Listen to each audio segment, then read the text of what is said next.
Every club. Every day. The Global Sports Podcast Network. Hello and welcome to the Daily Newcastle podcast, where it is Tactics Tuesday. I am Michael Grameslow and I am today joined by one of our very own, the wonderful Iain Mackay. How's it going, Iain? Wonderful, Iain Mackay. Yes, no, it's going great, Michael. Thank you for calling me wonderful. You're the first person to do that in December. That's lovely. And we have our tree up. So I am now getting right into Scrooge mode. Because I won't be like that. I won't be like that. Oh, it's good. It's good. Trying not to be grumpy about Saturday. Yeah, I was going to say, I don't think the second half would have helped you with getting into, well, it wouldn't have done you any favours before going into Scrooge mode. That's enough to put anyone off the Christmas spirit. Absolutely. Absolutely. But we did speak on the Brentford game yesterday, alongside Kev on yesterday's pod, so go check that out. I don't want to repeat what we said on yesterday's podcast, so instead, I want to focus. Went really Geordie there. I want to focus the first part of our podcast on a quote from Alan Shearer on Match of the Day, where he claimed he really disliked the attitude of players at Newcastle United, particularly in games against the so-called lesser clubs. Would you agree with that statement, Iain? I think we've been dancing around that subject nearly all of this season. It is very strange, and there is something that means that we can play so well on Wednesday against Liverpool and be unlucky just to draw, in my view. Mm-hmm. And following on from having beaten Arsenal, having beaten Chelsea, having won away at Nottingham Forest, where it looks like a corner is turned. If it's a corner of form or a corner of fitness that's turned that makes us better, but then we come crashing back down to earth. I couldn't think of a more straightforward follow-up than playing at home against West Ham. To be honest, they really looked truly frightened when we kicked off in that match. And then away at Crystal Palace, a team who have only ever beaten Tottenham all season, which I think is still true, although a draw against Newcastle, draw against Man City means they're not completely out of form. However, those two games, we were absolutely dreadful. And I don't think it was, I don't think it's injury or a change of tactics. I think it's down to how the players approach the game when they get on the field. And that's their attitude. So probably, Alan, yes, 100% agree. There's something up with the attitude in the Newcastle camp. Yeah, 100%. I mean, the thing I've noticed is that other than, let's say, Bruno G or Joe Linton, very few of our players actually tend to win 50-50s. Now, I haven't got any stats to back that up, but it feels like we win 50-50s 25% of the time. And I'm not sure if that's something we're doing deliberately because of the injury crisis last season, or if it's just a case of other teams wanting it more than us. But do you think potentially last season's injury crisis is, still in the heads of the players and they don't want to get injured? Maybe because they'll feel like after injuries last season, they'd be letting the club down being injured again, or personal reasons. What do you think? I don't think it's injuries. I think players have knocks and bruises and muscle pulls, etc., all of the time. I think some of the big injuries that we had, we haven't seen the players back yet. Botman and Lascelles had cruciate ligament. They legitimately could hold off by being worried about it happening again, but we haven't seen that. I think if you look at some of the other bad injuries, Dan Burn has got. He had a bad back. Yeah. No one would doubt Dan Burn throwing himself into a tackle. I think Burn does what he can do. I don't think it's just Bruno and Joe Linton. I think I've been quite impressed with how many duels Lewis Hall wins when he's playing, generally speaking. Yeah, that's a good point. And I think Anthony Gordon herring down and closing down the opposition in the first minute and winning a cheer from the crowd. He can do it, but I just think there are some games where they don't step up to do that, and that's down to their attitude. It sounds that if it's as simple as that, it'd be something that Eddie Howe could put right with one good talking to. But 3 or 4 times this season, when we were expecting to turn up and play the way we've played in a previous match to win a game, we just haven't turned up. And we haven't turned up when there have been substitutions, when we've started badly and then had a talking to at half time. It's unfathomable. Yeah, I'd agree. And to be honest, you mentioned someone there who I do want to touch on, Anthony Gordon. I mean, to be honest, when I heard Shearer's quote, Gordon was the first person I thought of, which is strange because he was just a substitute against Brentford and he didn't have the worst cameo. He did lose a few 50-50s. He tried to beat his man, but failed most of the time, from what I saw at least.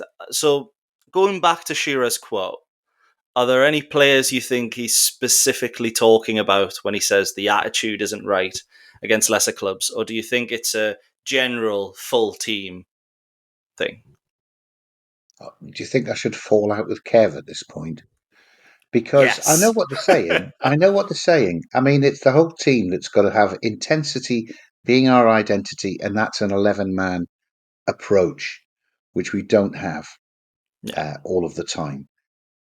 For me, the most glaringly obvious player who suffers from this, who can look like a world beater in one game, I'm thinking back Mm-hmm. to the match against Paris Saint-Germain, for example, and Ooh. then turn into somebody who is living up to the reputation that he couldn't even get picked by Steve Bruce to play in the first team of a team that was about to get relegated, is Mm-hmm. Fabian Schär. Yeah. Now, yeah, Fab Schär, he looks world class sometimes, but look bottom of the class other times, with aimless hoofs forward, back to their goalkeeper. You know, Kev sings his praises about the diagonal balls and the fantastic ball playing centre half that he is when he comes out. He wasn't that on Saturday. No, not at all. He couldn't even head a simple ball into the box. He watched it go over his head and onto their centre half's foot for the decisive goal that put Brentford ahead for a third time.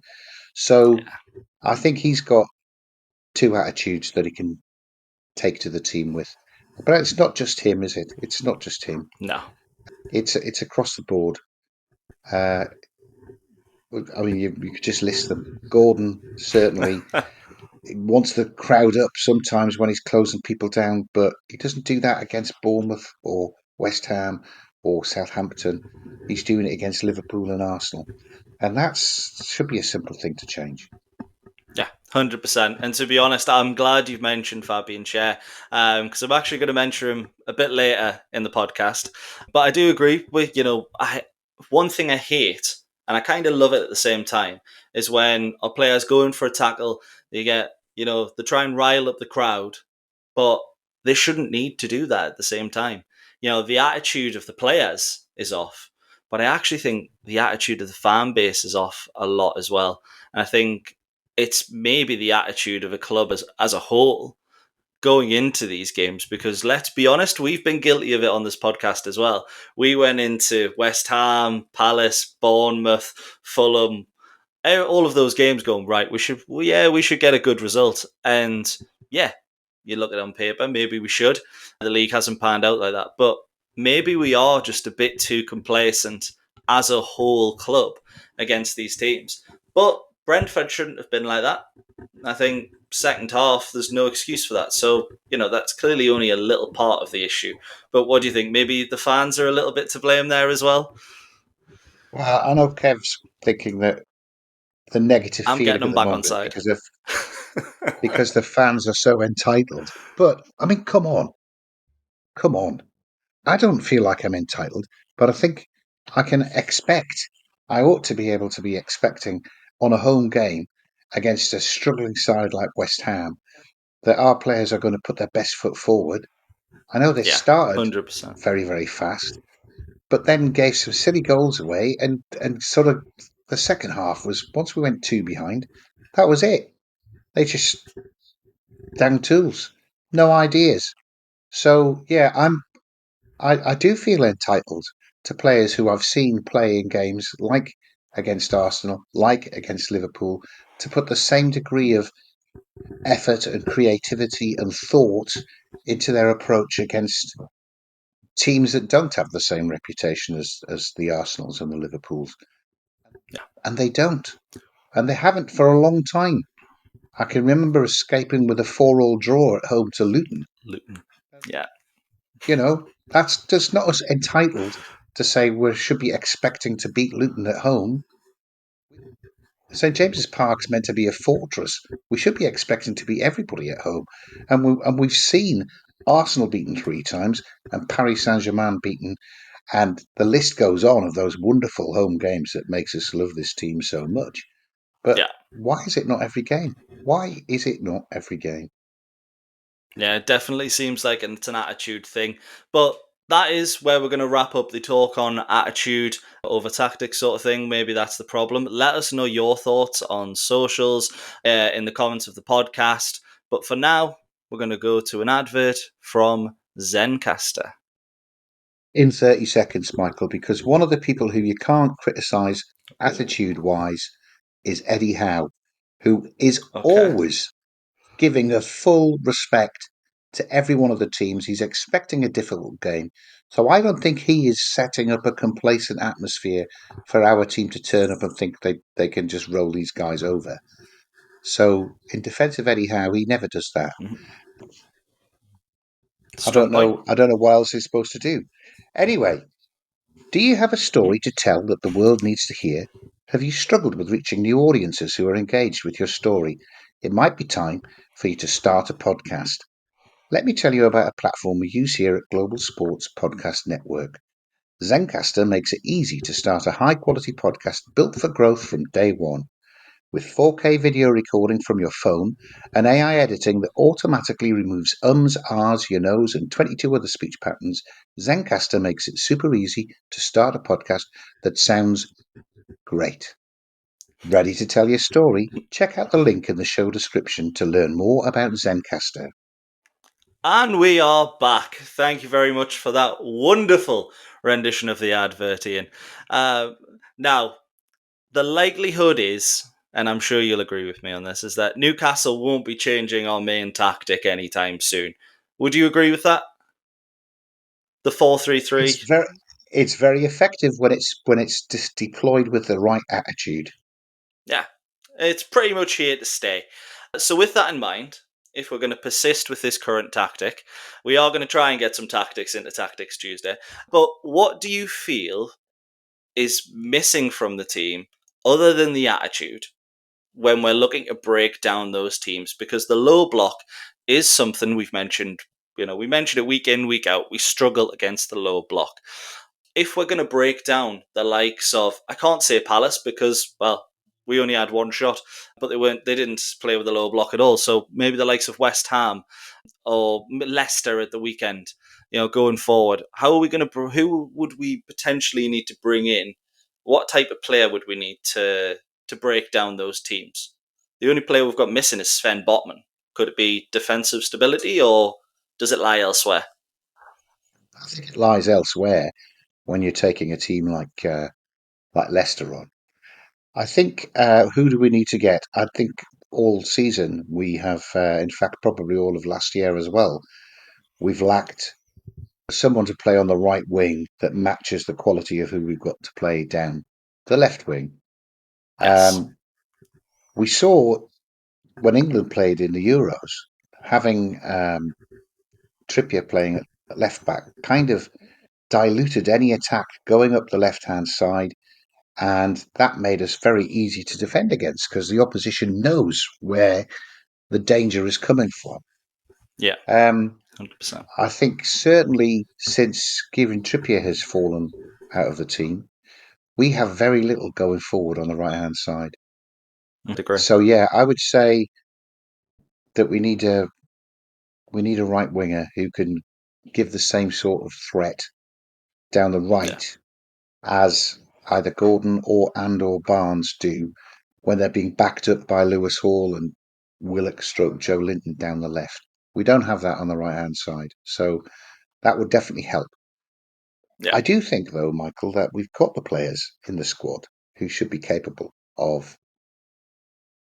dismantling a team with a low block. I mean, we did it 85 times last year, and it was the same squad. Yeah. So I don't know what's happened this year. Maybe it's that attitude thing. Maybe Tonali coming in the team has disrupted where Bruno thinks he should be playing.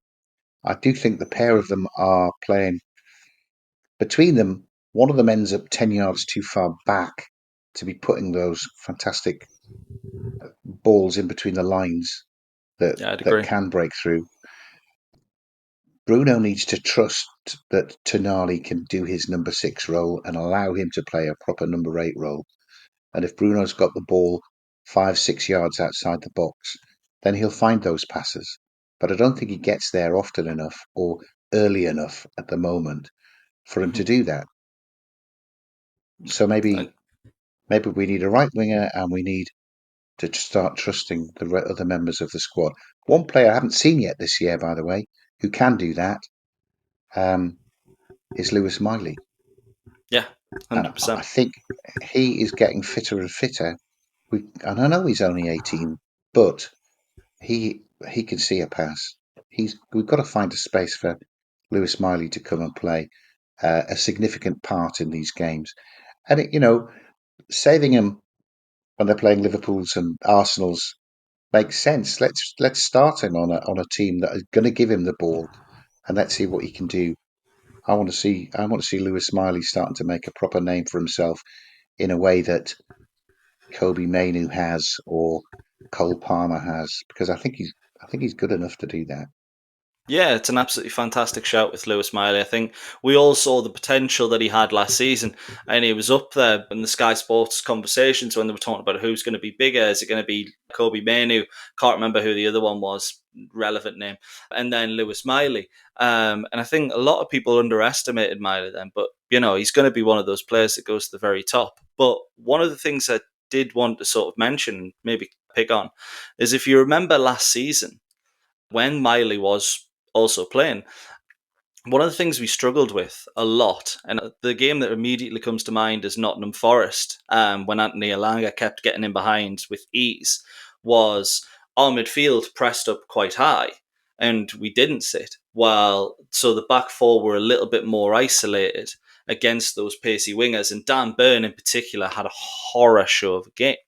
Could it be that Tonali and Bruno are sitting 10 yards deeper when they're trying to play that number 8 role as design because of the lack of pace that we have at the back?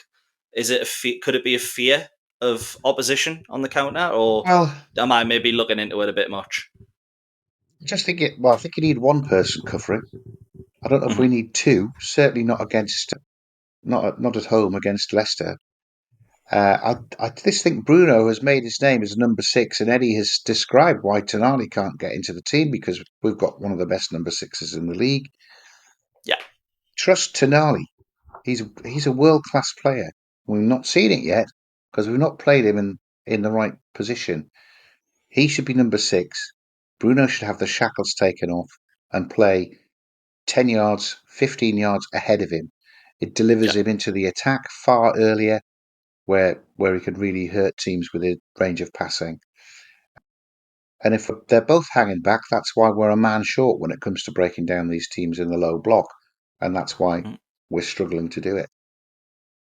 Yeah, to be honest, I absolutely agree. I think when you look at sort of games we've had this season, a lot of the goals we've conceded have been because of those individual errors. And I think that is because we're playing maybe 5-10 yards just a bit deeper so teams can come on and press with. While last season, even with the injury crisis, we were still trying to attack teams and we're still trying to play good football. I mean, Eddie Howe has said in almost every interview he's done this year, we're going to attack teams. And I don't think anyone's going to question that. But we're at the position at the moment when we're attacking teams, we are very susceptible at the back. But one thing we mentioned earlier, right winger, I will note, first half against Brentford, it was so good having a natural right winger in the natural right wing spot in Jacob Murphy. He's not a fantastic player. He's not going to get into the England squad, despite me saying at the start of the season, and he's not the answer in that position. But even a player of his talents ended up picking up 2 assists, and having what I thought was a really good game. So could you imagine the players we were linked with in the summer?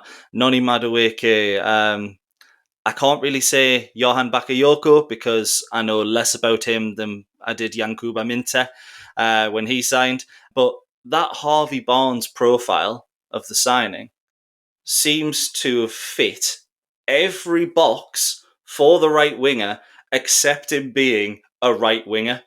It's almost as if they've got a checklist, ticked everything off, got to his position at the bottom and gone, I'm sure he'll be able to play on the other side.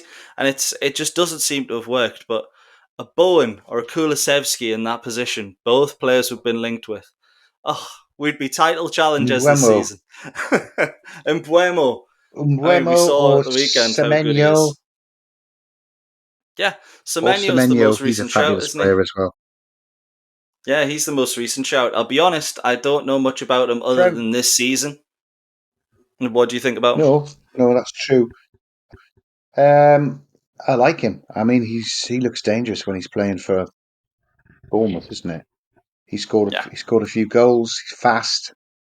He's direct. That's just what we need, isn't it? And yeah, I don't want to disregard the contribution that Jacob Murphy made either against Liverpool or No, against he was good. Brentford. I think it just double underlines that when you've got that balance and you can attack down both wings, even if you are attacking with a championship winger, then it makes you doubly dangerous. So that should be top of the shopping list, I think. I don't know if we need another striker. We've got Isak, we've got Wilson, who should be fit, and we've got Osula, who's had 6 months training. He must surely be getting ready to play. I don't know if we need a centre forward, not without selling a centre forward. 100%, yeah. But yeah, that was it. Right wing, right wing, right wing, right wing, right wing. Had a replacement Well, I for Shah. think. Oh, sorry, Kev. No, we better not do that. Well, we've wrapped up our hopeful buy list, shall I say, not the transfer list. We're going to go to an advert from the Global Sports Podcast Network before actually getting into a transfer list, potentially. Yeah. This podcast is part of the Global Sports Podcast Network, the only network bringing you exclusive daily news and views on your Premier League team, the Premier League, women's football, and fantasy football. A unique listening experience that puts fans first, bringing you the very latest breaking news from your team. Subscribe wherever you get your podcasts and make us your first listen every day. Global Sports Podcast Network, every club, every day. Beautiful. Thank you very much, Iain.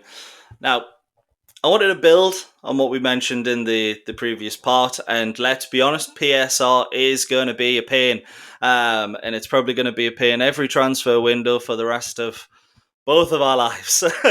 But I wanted to ask your opinion on what players you believe are Newcastle's most saleable assets in January. Now, we've touched on a couple, but we've only used 19 players this year, the least in the Premier League. So we haven't really got much room to manoeuvre.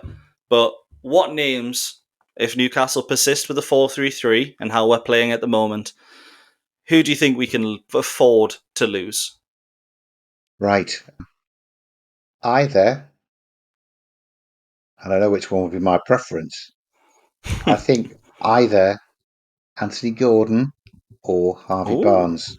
I don't think we need two left wingers. If we can't sell Barnes, sell Gordon. Barnes is a good player. He's very good, and he doesn't get the chance to play for us. He's not had a proper run in the team. Anthony Gordon would release the bumper cash that we need, I think, to strengthen our team. It's really interesting that we've used 19 players out of our squad of 25. That is 6 of them that haven't even made it onto the pitch yet. I know 1 or 2 of them will be injuries, but if it's a proper squad game, you need all 25 of those to be in with a shout of starting. And we I don't mean, have there's enough only so players many that are in with a goalkeepers you shout can of play. starting. Yes. True. So I know that's a bit controversial. I would sell Barnes. Really, I would Oh, prefer to yeah. sell Barnes. I think we've got strength in midfield. Agree. and I want a route back into the first team for Lewis Miley. So Sean Longstaff, if he's pure profit, yep, I don't mind Sean I'd agree. Longstaff being sold for a decent price. And much as it pains me to say it because he's one of my favourite players, but Joe Willock, Yeah. I'm not sure Joe You've got Willock's the first team choice. Yeah, I think I've wrote down a few names, and you've got three. Well, you've named four, and three of them I've agreed with straight away. I think Longstaff is one of those players that you could probably get 15 million for, off someone in Serie A, maybe La Liga, or even a Leicester. I mean, let's be honest, they bought Oliver Skip, I think it was, for 15 million, and Harry Winks they ended up bringing in for around the same price. It might have been 20s. Sean Longstaff's better than both of them, and so in that case he's probably worth around 15, 20 million just because he's a little bit older. And Willock, If he'll we always have if we great sell him at memories. 20, if we sell him at 20, I believe the way the rules work, we can spend 100. Is that right? Something like that. I think If it's I over three understand years, that so it'll be correctly, 60. is it? I think so. I think But it depends. It depends on the length of the contract that you buy the new player on. yeah, You get a new player in for 100 million and put him on a 5-year contract. You'd be able to spend 100 million on a player with a 5-year contract if you bring 20 million in. So yeah, as long as that's what we do, sell Sean Longstaff. I don't know if we bring much in, but I think Almiron is ready to go. I think yeah, Jacob Murphy is certainly very replaceable, probably by one or two of the 100%. kids that are coming through in the under 21s. Um, Emil Krafu, solid squad player, but is he this year's Paul Dummett? I think he is. So there's quite a few. yeah, There's quite a bit of wood to get dug out there if we're going to bring players who can be challenging to start for each of these matches. yeah, I wouldn't like to see 100%. Willock go. I wouldn't like to see Barnes go, but we need to do something to change it. 100%. I think we And saw Minte they're the and more Anderson palatable leave. ones to go. Yeah, we saw Minte and Anderson leave because the club just didn't want Gordon, Isak, or Bruno to go. And I think if you're going to avoid selling those three, you probably are going to have to say goodbye to the likes of a Willock, or a Harvey Barnes, maybe even a Callum Wilson. We're reaching that stage of the season where, I mean, we'd have to replace him, which is probably going to cost even more money than what we get for him. But Callum Wilson, a club that's down there at the bottom at the moment. Wolves don't need him for sure. Ipswich don't. Maybe a Southampton or someone like that, looking at their goal scored and going, you know what, we need a proper poacher, someone that can just put the ball in the back of the net. Maybe they'll look at a Callum Wilson and go, it's worth the risk. Maybe even Trippier, getting him off the wage bill, although I do think that would be a bad move, personally. I think Trippier brings a lot to the squad that we don't see. And to be honest, based off what we've said earlier in the pod, I'd assume you agree. I hope Trippier can get back to the levels that he was at 18 months ago. Yeah, I don't know what's been going on in his personal life that seemed to affect it this sort of 10 months ago. yeah, And he's been injured as well. But, he's still getting picked for England for the Euros. And so good that he was playing out of position for England. And we've not seen him this year. There's so much comes through him. If he's still at the same level as he was, but he should be a regular starter, I think. And yeah, I think I agree. Tino would understand that as well. If he's doing the natural progression and age is catching up with him, then fair enough. But I think you then have to cut him free and let him get some money in for him while we can. Yeah, 100%. Be A honest, team in man. Saudi Him, Arabia him would and probably go Eddie, from. him and Eddie will know where he is. You know, Yes, very and much. and, and I don't think either of them would hold the other to ransom. No, So absolutely not. sort that one out, Eddie. Yeah, I think Trippier being one of the first players in under Eddie Howe, I think they've both got a massive amount of respect for each other. And if Trippier says he wants to leave, or Howe says, "Look, I just don't think you're at that level anymore," I don't think either of them are going to hold it to ransom. And let's be honest, the Saudis took Jordan Henderson.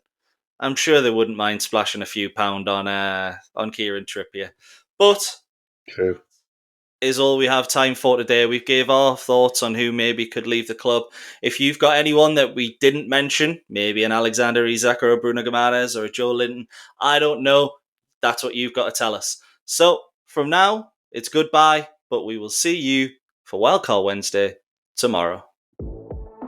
Every club, every day.